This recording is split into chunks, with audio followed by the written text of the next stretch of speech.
নমস্কার বন্ধুরা, কেমন আছেন? আশা করি ভালো আছেন। আজকে বিকালবেলা অনেকটাই পরিশ্রম করলাম। ছোট্ট একটু বাগান হলে কি হবে, পরিশ্রমটা অনেক।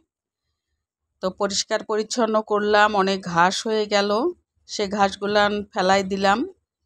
পরিষ্কার পরিচ্ছন্ন করে তারপরে এখন কয়েকটা মরিচ, টমেটো এগুলান উঠাইলাম। আবার নতুন করে বেগুন ধরতেছে, বেশ ভালোই লাগতেছে।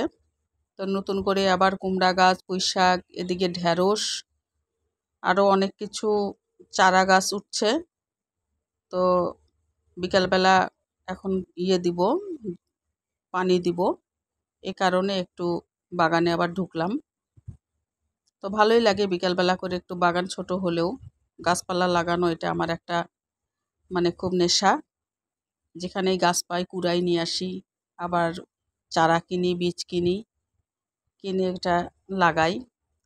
আর আজকে এই যে একটা সিঁড়ি করলাম নিজে হাতে, ভালোই লাগছে। ইট পাতলাম, কারণ একটু খোয়া ছিল, পায়ে লাগতেছিল। এই কারণে নিজেই আমি আর আমার মেয়ে আমরা ইটগুলো বসাইছি। বন্ধুরা, এই দিদিটার মাথায় বিশাল একটা জট রাতারাতি হয়ে গেছে।